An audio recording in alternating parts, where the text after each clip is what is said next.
Hi guys, welcome back to my channel. My name is Selorm, and if this is your first time of watching my video, please press the subscribe button and the bell by it so you don't miss the notification every time I post.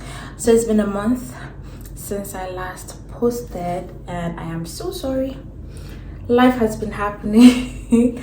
A lot of things have been happening, but that is not the point of today's video.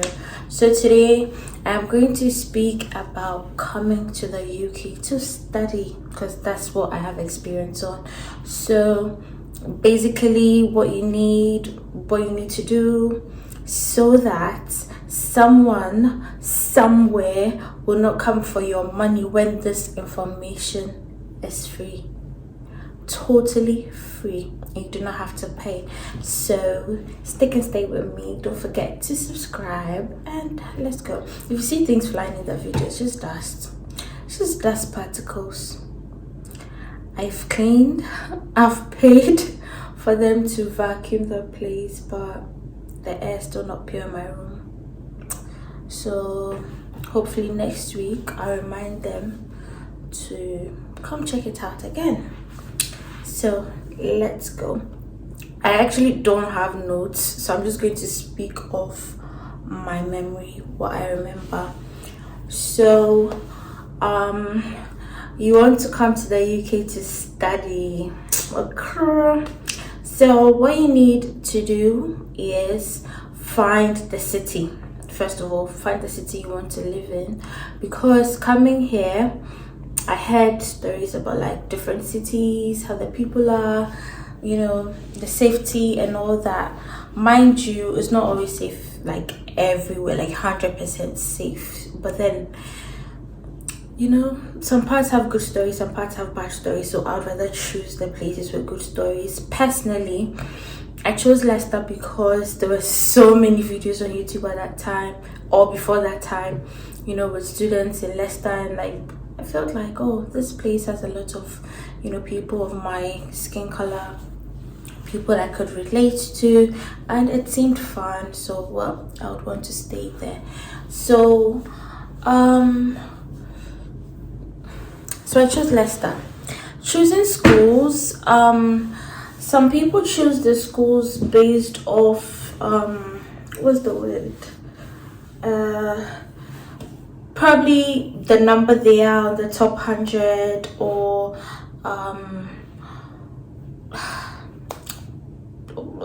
so many things. Some people choose it based on the course they want, because not every school offers the course that they would want to study. So I chose my school going through the top 100 list, right? I was just going through the list, and then I was comparing the fees as well, the school fees, and then how you could pay, like the payment plans that the schools had. So that is what I tried to do at first, and then I just saw the name of my school and I was like, oh, this is unique. So I clicked it, I saw the building, and I was like, that is the school I was going to go for. So at that time, I didn't even care how much it was going to be. It's not even like I had the money, so let's not even talk about how much it was going to be. But like, I just saw the building and I said, yes, that is what I want. I showed it to my mom and she loved it as well. So I decided to choose that school. So I chose the city first. I went through the top 100. I was comparing schools, comparing like reviews, comparing the number of international students in each school, and I chose my school based off its looks. But you could do otherwise. You could, you know, use my first plan, which should obviously help you, just in case your school is like really nice but they don't really, you know, care about your growth or development. So after choosing the school, you have to apply.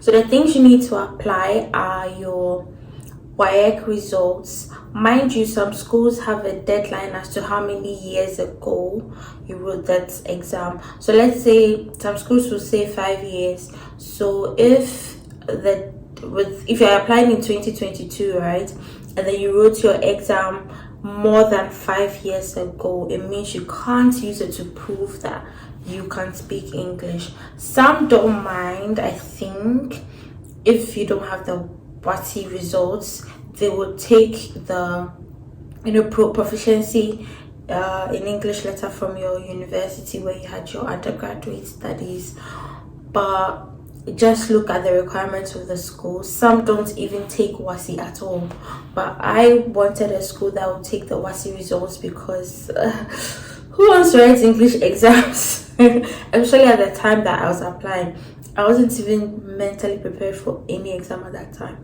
So I chose a school that would take my WASI results, and I did very well in English, so I used that and I also took the letter from my school to prove that everything that I was taught in school was taught in English.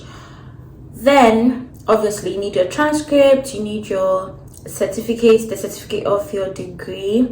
Then you need what's that thing, a motivation letter. Schools have different terms for it. Some says motivation letter, some says statement of purpose. There are different names for it, and this is where I feel some people are also ripped of their money.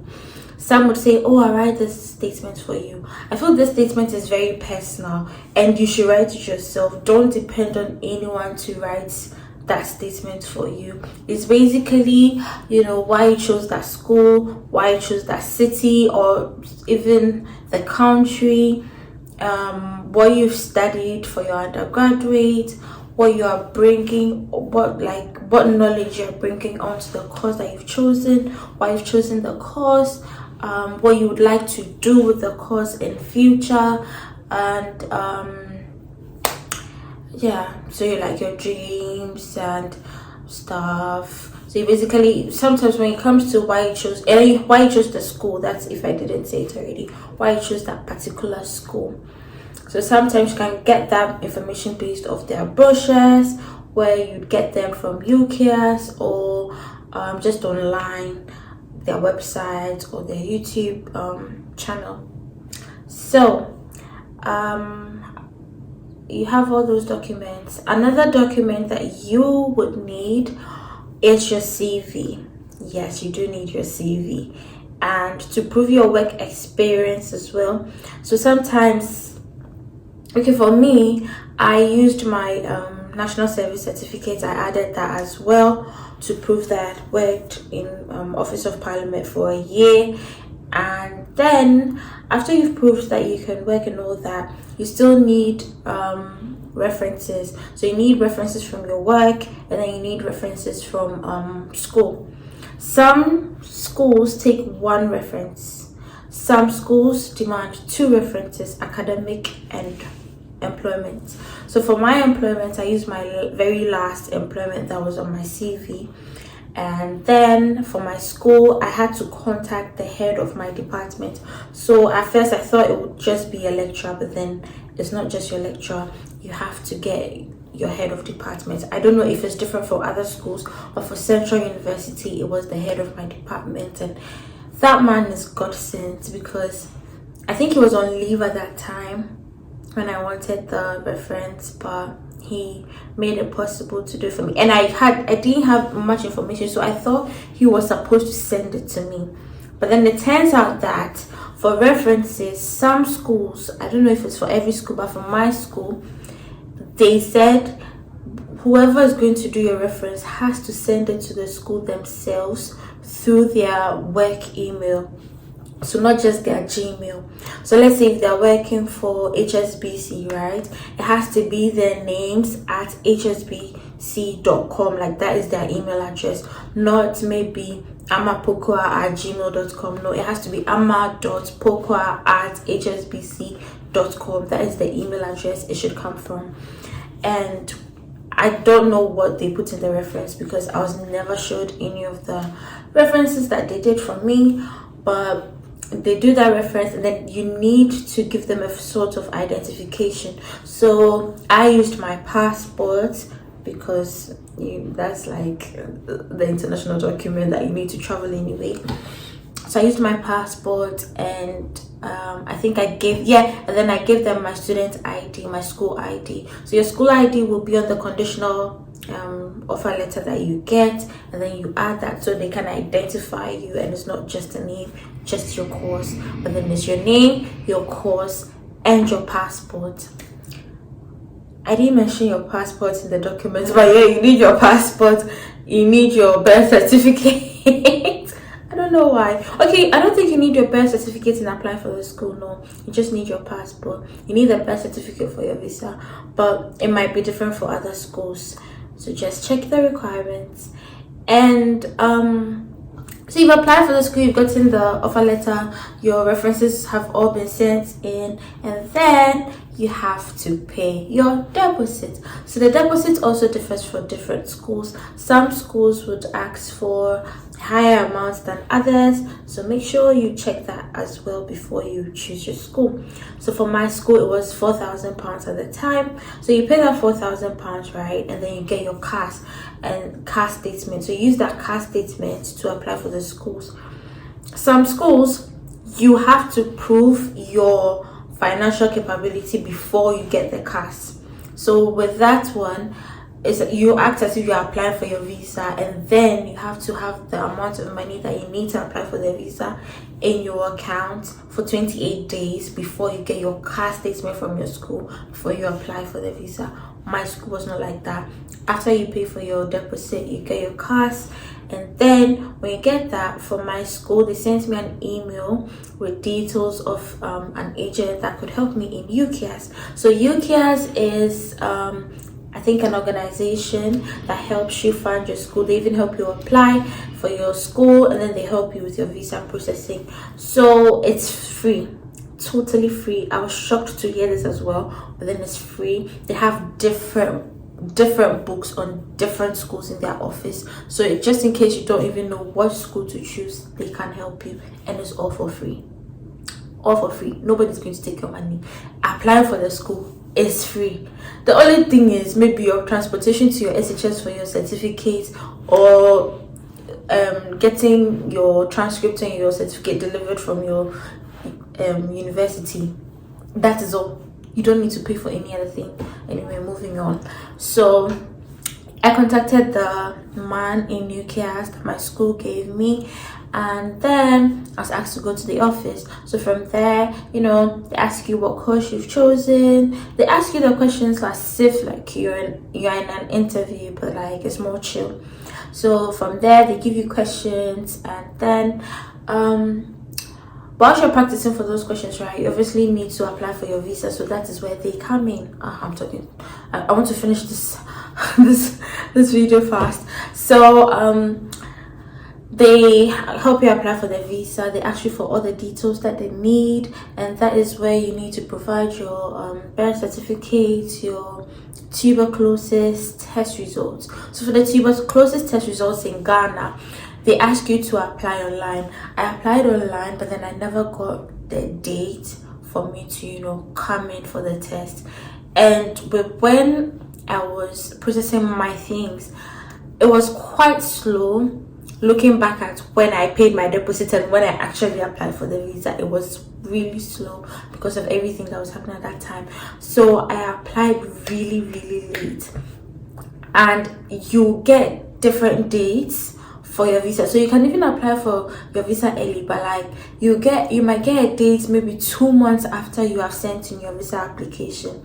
So because of that, the agent wanted me to apply as fast as I could. So he told me to go to the center in Roman Ridge, and you know, I was living in Roman Ridge, so it was quite easy for me to find. But if you do not live in Roman Ridge, it's right opposite the, or adjacent, I don't know, but it's by the it's by the Roman Ridge school where the medlab laboratory was, the new one, not the old one. So I went in there, and then I told the security man what I wanted to do, and then he just directed me to the lady that would help me. She took my details, she asked for my email, and yeah, she helped me to get a date. So I got a date. I went to pay first, and then you go on to do the test, and then you get the result the same day. So the next day I took that to the visa agency, and then we applied for my visa. So for applying for your visa as well, you would definitely need the proof of funds, and with the proof of funds, it should be in your name. Like the bank account should be in your name or your parents. It can't be your uncle, your auntie, your cousin, your sister, your brother. No, it has to be your mom, your dad, or yourself. And I think with your parents, I was told that they might ask for like proof of their salary, pay slip, so that they would be sure that they actually have that money. But I don't know if it's something that happens all the time. And when it comes to you, let's say it's your brother or your sister that put the money in your account and you're not working, they might ask for more proof. I'm not sure, but that's what I believe from what I've heard. And then you pay your visa fee, and then you pay your IHS fee. So with all these things, you are paying them yourself through their government website. So when the agency is done, filling everything they need to fill, they'll get to the point where you have to pay. So your details and like your login details. So you can just do that yourself if you have that money in your account. My cousin did that for me because at that time, like, see, I can't do anything by myself at that time with everything that was happening. So my cousin was, such a blessing to me. He did it for me. I gave him my login details, and then he paid for the IHS fee and then your visa fee. Your IHS is basically your health surcharge. So you pay that, and since if your master's is for 2 years, you're paying for 2 years. If it's for 1 year, you're paying the health surcharge for 1 year. So I paid for 1 year, and then after you pay, you get your reference, I think, yeah.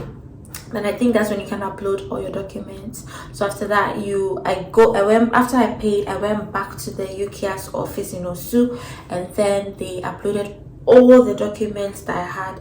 So like every single document in the checklist, which should be available on the website. You would see it for yourself. They will upload it for you, and then that is when you get a date to go for your visa processing in the processing office. It's a moving pick. So I got a date, but it was really far from when I had applied. It wasn't really far, but like thinking to the fact that it was almost time for us to start school, almost time for us to start our induction, and that was when I was now applying, because this is not about me, but yeah. So it was the week, I think it was 5 days before our induction, and that was when I applied for my visa. And that wasn't, what am I saying, applied? That was when I took my documents to the visa office. So I did a walk-in. So the walk-in is you go in there with your documents, and then you pay a fee, because obviously that's not the date they give you to come. Right? So I went in there. I think it was 600 and something cedis at that time. I'm not too sure, and I cannot go and look for that document right now. But yeah, I think it was somewhere along that line. And then you just pay. They take like the checklist that they print out for you from UKAS, and then they tell you to go and wait. So you wait, you do your biometrics, they take the picture of you, and then I think they take your passport, and then you leave. So when you leave, they would call you for the interview if they're having one, or they do everything based on the documents that you present. So make sure that all the documents you present do not have any question marks. They will not leave them wondering, okay, so what happened from here to here, or okay, so how did this money get here, or how did this money get out? No. And make sure your money stays in your account for 28 days before you apply for your visa. And I feel like even after you apply for your visa, still don't touch it, leave it. So yeah, you do that, and then I think mine took about a month. Not about a month exactly. Dates, but I got a letter saying that it was going to take a while. That scared me, but apparently a lot of people got it at that time. So I got my visa exactly a month after I sent in my documents. I did the walk-in. So yeah, you get that, and then how did I leave this? You have to prove where you're going to stay. So speaking of things I forgot to say you need to pay the rest of the half of your fees. So if half of your fees is 7,000, after you pay your deposit of 4,000, you need to pay 3,000 before your enrollment is done. So then you add the 7,000 to the money that the government says you need for your upkeep. So you add that to the rest of your fees, and then you you show that as your proof of funds.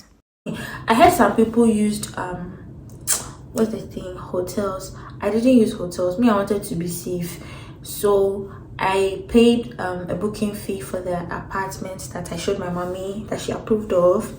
So I paid for that place, and then I used the receipts from the bank showing that I had transferred that rent deposit. So that is what I used. Some people, you pay the deposits and then you pay the booking fee. So that's what I did. I paid two things, deposits and booking fee for the apartment, and that's how I got my what's it called, the receipt.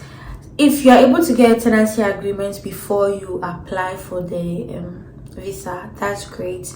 Add that as well. Like, add as many documents as you have so that they just don't have any questions. So yeah, I forgot to add that, but like, it's part of the documents you add when you're applying for your visa.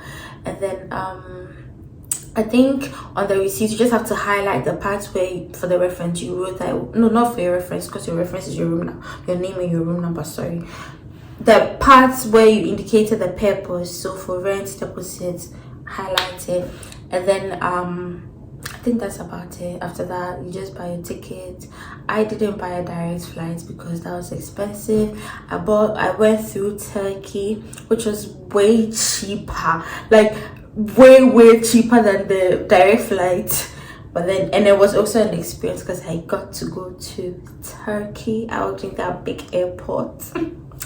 Watch my moving vlog, my story time, to find out more about that. Oh god, it's been 21 minutes. Anyway, yes, and then yeah, you arrive, and you can watch my video about you getting here to find out what you need to do after you have come here. So yeah, I hope this has helped someone, and I hope you do not pay money to anybody, because you can do everything by yourself. Just use Google. I used my phone in everything I did. I used my phone because at that time my laptop was stolen, so I was using my mom's laptop that broke down. So I used my phone for everything. It was this phone right here, this phone, that I used to apply for everything. I didn't use any computer. I didn't use anybody's help. I applied for the schools myself. The only part I needed help was with my visa, and with that one my school sent me the contact of the man in UKS, but I believe you can just walk into their office and tell them what you want, and the service is free. So yeah, I hope this video helps someone, and I hope you're applying to come in September, because it's an opportunity I'm not going to regret. I know it's hard, it's a lot of money, but if you get someone to help you, or if you have a way to come, please do not sit back and say, oh, it's a lot, or oh, I'm going to be alone. I've been alone all these years here. I've been alone. I've been alone. But you figure things out. It gets hard, it gets lonely, but then just think of it like it could have been much worse. And I feel like the opportunities you get here, you don't really get back home, because I always think back, like, if I did not make that decision to come, my life would have been totally different. I would probably still not be working by now, probably be more depressed than I am now. No, God forbid, I'm much better. So let's not put depression and anxiety on the girl, because I'm getting better, praise be to God. But yeah, so I hope you guys learned something, and I hope this video helps someone, and I'll see you in my next video. Mwah.